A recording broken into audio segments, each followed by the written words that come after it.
Eu sempre fui uma pessoa apaixonada por histórias que não jogam na sua cara tudo o que elas querem dizer. Seja a partir de metáforas, subtexto, histórias de moralidade cinzenta, eu amo isso tudo. Pra mim, o melhor que uma obra de arte pode fazer é alugar um triplex insano na sua cabeça e não sair de lá por 10 anos. Por isso, não é de se surpreender que eu me encho de tesão quando aparece na minha frente uma obra que me deixa interpretar as coisas e entrar na minha própria brisa. Tem algo mágico em descobrir algo novo, em você mesmo preencher as lacunas de uma narrativa, procurar respostas para perguntas que você fez para si mesmo. Mesmo assim, eu sempre falhei em me conectar com um gênero que eu queria muito amar, justamente por gostar muito de FNAF quando eu era moleque, o terror de mascote. Isso gerou uma frustração, essa que foi refletida em um vídeo de FNAF que eu fiz uns meses atrás, onde eu usei de saco de pancada Pop Playtime, coisa que os fãs do jogo me disseram ter sido um erro e que eu me baseei em muito preconceito e pré-noções para chegar nas conclusões que eu cheguei. E, para ser sincero, era verdade, eles estavam certos, eu não tinha nem jogado o jogo direito. Por causa disso, o meu coraçãozinho amoleceu e eu resolvi dar uma chance pra ele. Semana passada, eu fiz um vídeo sobre os 2 primeiros capítulos de Pop e como, apesar de promissores, eles não chegaram nem perto de capturar o meu coração. Apesar disso, eu sempre ouvi que a partir do capítulo 3, a qualidade do jogo disparava e eu não vou mentir,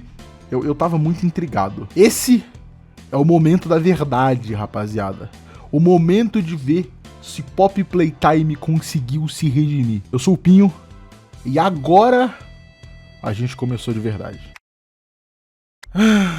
Vamos lá, rapaziada. Eu pensei muito em como abordar esse tema, ou se eu sequer deveria, mas é importante para que vocês entendam o que estava em jogo aqui. Pré-capítulo 3, não só Pop era um jogo majoritariamente medíocre, mas controverso. Durante o lançamento do segundo capítulo, uma cacetada de problema estourou ao redor do CEO da empresa e de atitudes que ele tomou quando era mais novo. Não só isso, mas o lado empresarial da Mob começou a tomar umas decisões muito questionáveis, tipo lançar uns NFT que quando reunidos davam um teaser do capítulo 2, ou anunciarem um filme antes mesmo de Pop virar um jogo de verdade. Antigamente, essas seriam coisas que eu levaria como ataques à honra de jogos indies ou alguma coisa assim, mas eu não sou assim mais. Mesmo assim, todos esses conflitos sempre me fizeram olhar pra Pop com um rosto meio amargo. E se fosse pra esse jogo me conquistar mesmo com todos esses poréns contra ele, esse terceiro capítulo ia ter que ser muito mais do que só divertidinho, como os outros dois foram. Mais uma vez, eu fiz o melhor que eu podia pra deixar minhas opiniões e pensamentos de lado e sentei na cadeira com a mente aberta, querendo entender o que as pessoas viam por trás desse jogo. E aí eu abri ele. Porque pra jogar jogos você precisa abrir. Quando o jogo abre, a gente vê um episódio de um desenho animado sobre os Smiling Critters, um grupo de brinquedos da Playtime especializados em soltar cheirinhos que fazem as crianças dormirem. Eles estão tudo com medo do vento que tá batendo forte lá fora, e isso tá impedindo que eles consigam dormir. Quando, de repente, o Catnap, o vilão do terceiro capítulo, aparece na casa deles. Eles pedem a ajuda dele pra dormir, e ele começa a exalar uma fumaça vermelha, bizonha, e aí os bichinhos começam todos a pular e rir de um jeito completamente maníaco, até que a tela corta pra todos eles jogados e caídos no chão e o Catnap sentado durão no meio da sala escura. E eu adoro essa cena. O jeito que praticamente todo mundo fala alguma coisa, menos o Catnap, o olhar dele no final, mas principalmente o que vem depois. A cena corta e mostra um jornal contando que crianças que pegaram esse boneco do Catnap têm tido pesadelos horríveis e que a Playtime tirou o boneco das lojas e da linha de bonecos, mas que o dano já estava feito. O jornalista se pergunta o que eles colocaram no Catnap para isso acontecer e em seguida afirma que as suas crianças não estão seguras com o Catnap. O que é genial, porque como a gente vai ver depois, o capítulo se passa num orfanato.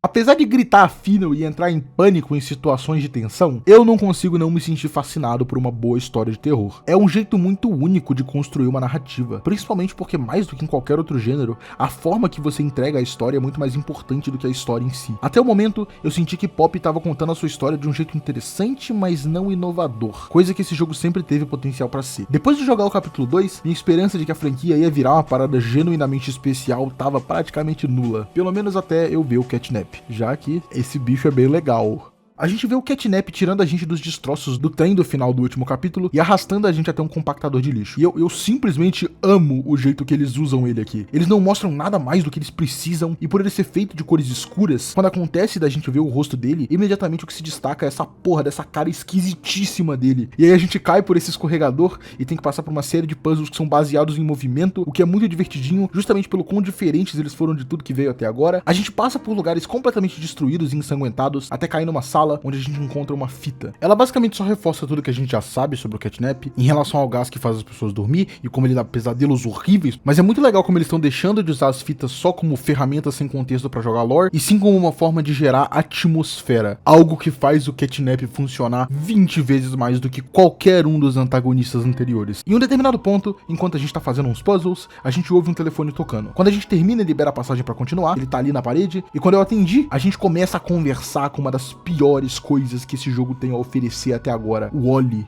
Um moleque chato pra um caralho que me liga o tempo todo pra me guiar pelo jogo. Eu só queria que ele pudesse ser mutado. Ainda mais porque existem objetivos de quest. O jogo já fala o que você tem que fazer de qualquer jeito. Eu entrei num bondinho e dentro desse bonde a gente começa a escutar o Elliot Ludwig, que é o fundador da Playtime Company, falando o que ele acha que falta no mundo. E assim, esse é um homem rico do começo do século XX. Surpreendentemente, ele não fala as maiores atrocidades que você esperaria do mundo, ele só fala que o mundo precisa de mais sorrisos. O que é um jeito de olhar as coisas, né? Tecnicamente, se eu falar que eu vou resolver a crise de natalidade do Japão com mais sêmen, eu não tô errado. Você precisa de sêmen para fazer bebês, mas não é exatamente o que vai resolver o problema. Depois de discutir sobre problemas sociais com uma televisão de onde um homem morto falava, eu me vi diante de um lugar irado. Um tipo de orfanato que parecia uma mini aldeiazinha subterrânea bem distópica, com céu falso e tudo. Faltou só os guarda armado. E eu preciso dizer, eu não odiei o cenário convencional da fábrica da Playtime, mas meu Deus, a ideia de um orfanato subterrâneo onde mora um gato demoníaco gigante que aparentemente assombrava as crianças que viviam aqui é só tão interessante que eu, porra, meu tesão voltou na hora, filho. Eu mal pude comemorar sobre o quão legal esse cenário era, e aí o desgraçado do Wally me ligou de novo. E esse lugar é tão legal, tipo, não só você tem várias estatuazinhas dos vários brinquedos da Playtime, mas os postes são dinossauros, tem várias referências a brinquedos e coisinhas bonitinhas. Parece um lugar muito legal de uma criança morar, exceto pelo fato de que ela tá a dezenas de metros abaixo do chão. O Wally dá pra gente uma chave e manda a gente ir pra um lugar esse que eu passei muito tempo procurando, e aí a gente entra, tem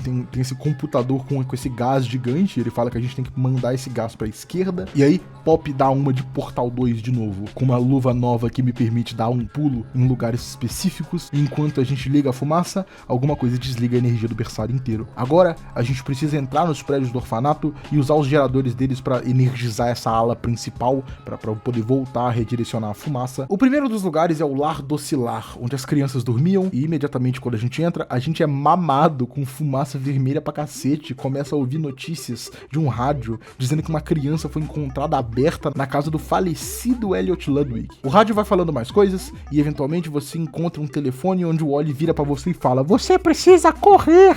E aí quando você se vira, caralho, o catnap tá ali no canto. E meu Deus, eu sei que eu tô engasgando de tanto que eu tô mamando esse bicho, mas isso é exatamente o que eu queria pra um monstro desse jogo. Uma das coisas que eu mais amo sobre livros e obras de terror no geral é que pra criar atmosfera, às vezes a melhor coisa que você pode fazer é esconder do telespectador certas coisas. Se você quer que alguém se sinta intimidado por um monstro, por exemplo, é mais efetivo você só ver certas partes dele envolto na escuridão, para que você saiba que tem algo ali, mas sem conseguir medir o nível de perigo dela. É uma forma de mexer com uma ansiedade ancestral nossa, de usar o nosso medo de predadores para criar uma noção de que a gente tá em perigo. A graça dessa cena é que você sabe que ele tá ali e que você tá no território dele. Depois disso, a gente encontra uma salinha onde você encontra uma fita, que parece ser aquelas fitas de introdução para novos funcionários, só que conforme ela vai progredindo, ela vai ficando mais esquisita. E aí... Sejam bem-vindos ao lar.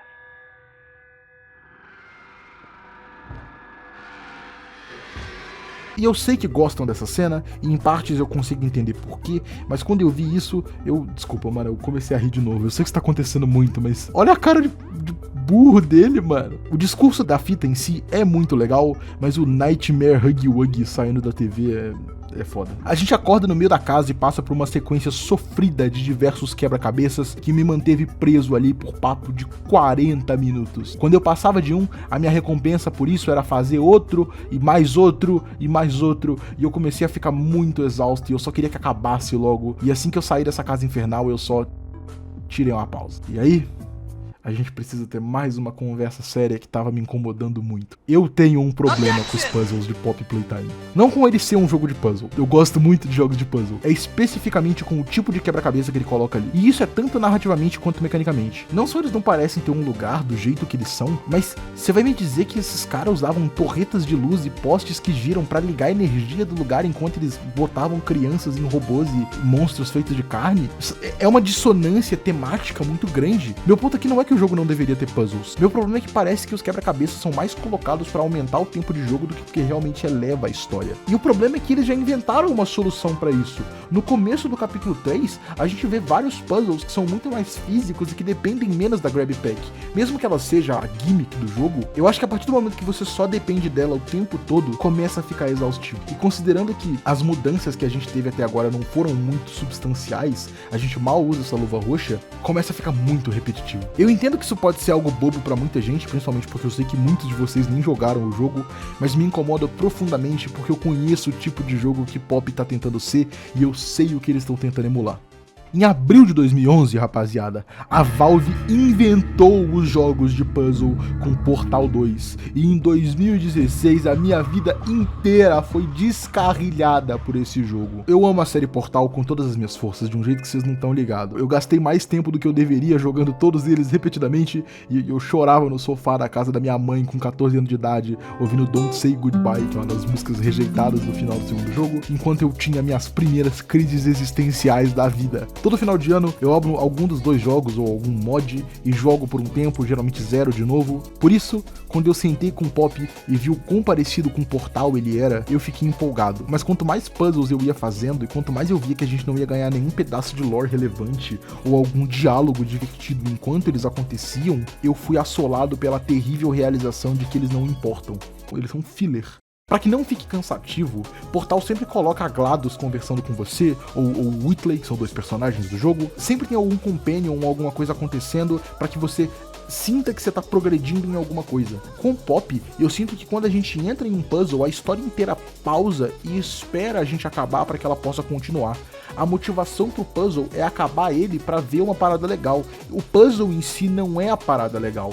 Ele é tipo o ônibus que te leva até a próxima coisa que você quer ver. E isso é só uma forma muito desinteressante e eu diria que até meio paia de se lidar com puzzles. Eventualmente, a gente consegue ligar o gerador e sai desse inferno pra logo na saída ser pego pela Kissimissy, que é a Huggy Wuggy rosa. E ela tava pronta pra comer a minha pele quando a Poppy aparece e salva a gente. Ela explica que aquela criança imunda que fica ligando pra gente ajudou ela a chegar em nós, e quando a gente caminha com ela explica um pouco da lore do jogo. Ela fala que ela precisa de ajuda pra matar os caras que torturaram a gente até agora, e que eles são discípulos do protótipo, o original, aquele bicho que eu falei, que era mais esperto e mais foda que os outros lá no começo. No final do capítulo 2, depois que a Long Legs é mutilada, ele pega o resto do corpo dela e agora no capítulo 3 a gente ouve o Wally dizendo que o Catnap foi salvo pelo protótipo quando moleque e que por isso que ele trata ele que nem um deus, o que dá pra gente um objetivo final, alguém que a gente precisa se preocupar e descer o cacete mesmo que não agora. Agora a gente tem o Garfield roxo pra se preocupar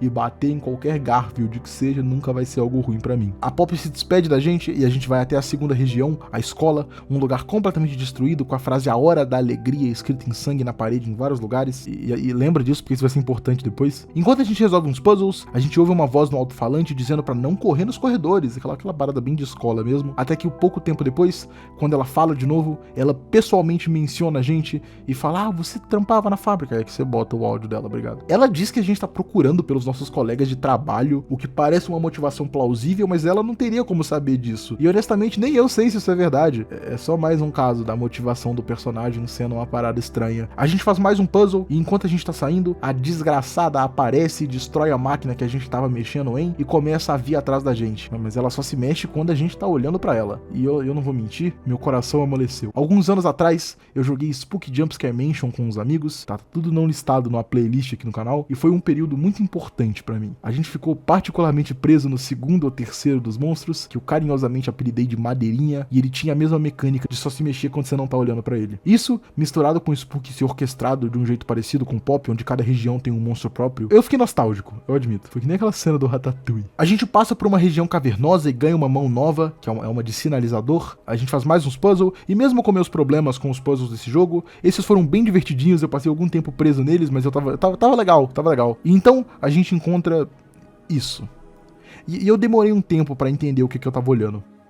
Durante toda a minha experiência com Pop, eu tentei o mínimo possível olhar teorias e vídeos de outras pessoas para que eu pudesse entender a história nos meus termos. Essa foi uma das vezes que eu me permiti quebrar essa regra. E pelo que eu descobri, aparentemente essa porra ia pra ser um tipo de altar pro protótipo, o Catnap tá ali rezando pra ele, o que me deixa muito curioso pra ver como é que esse cara vai ser. Porque esse amálgamo nojento de pedaços diferentes de boneco poderia dar um monstro muito legal. Ainda mais porque a gente já viu ele roubando restos de um monstro antes. Depois de uma cena onde você precisa liberar a saída enquanto afasta um monte de Smiling Critters, a gente encontra o Dog Day, o único outro dos Smiling Critter grandão, e ele tá não só crucificado, mas partido ao meio, o que é bem legal. Ele manda a gente fugir e resolver esse BO todo junto com a Pop, e ele consegue fazer algo que eu achei impossível, uma cena de perseguição pior que a da Mommy. Pra começar, você spawna 3 salas antes de encontrar o Dog Day. Você tem que esperar ele terminar o monólogo dele, e aí a possessão dos bichinhos acontece. Pra então você ir pro lugar onde você deveria, porque o chão vai quebrar, mas ele não quebra antes do Dog Day sair da cela. E aí você tem que subir pra um lugar que você não passou antes, e aí os túneis estão fechados, você tem que esperar as portas abrir,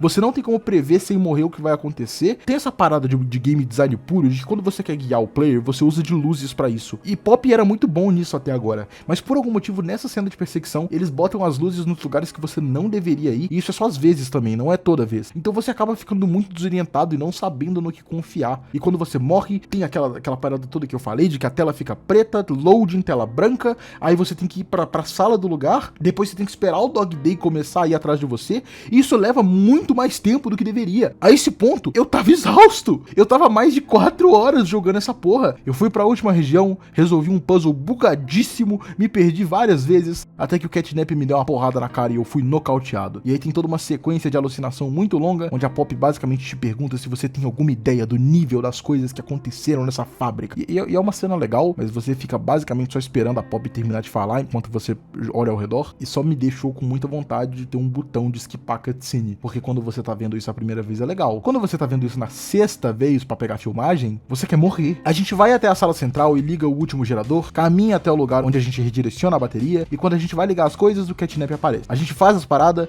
e aí a gente sobe até um elevador, enquanto o Catnap Gorefield tá vindo atrás da gente, e aí tem uma boss fight muito legal que me lembrou bastante o FNAF, onde você basicamente tem que se defender do Catnap enquanto ele cria ilusões com fumaça pra te confundir e ir pra cima, e como você só tem um nível limitado de baterias, você precisa ir desligando as barreiras que te defendem pra poder energizar o lugar, o que faz que você tem que prestar atenção em uma caralhada de coisa de uma vez. É uma cena muito legal e muito tensa, meu cozinho trancou algumas vezes aqui, foi bem divertido. Eventualmente, a gente mete um choquezão no Catnap e o protótipo desce dos céus que nem Deus e fura o meu Goat, levando ele embora. A gente termina de virar fumaça, encontra a Pop e ela mostra pra gente uma fita chamada Hora da Alegria, que é o mesmo nome que tava nas paredes da escola. A gente então vê um vídeo onde os bonecos da fábrica matam todos os funcionários, e a gente descobre pela Pop que não só eles mataram geral, mas levaram eles pra puta que pariu, lá embaixo das profundezas da fábrica, e começaram a se alimentar deles, o que é só muito foda. Você ainda conta como canibalismo? Porque eles eram humanos, né?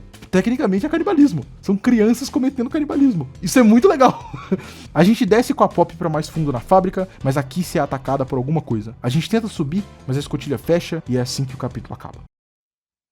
Eu já vou começar com a pergunta mais importante. O capítulo 3 é melhor que os outros dois? Sim.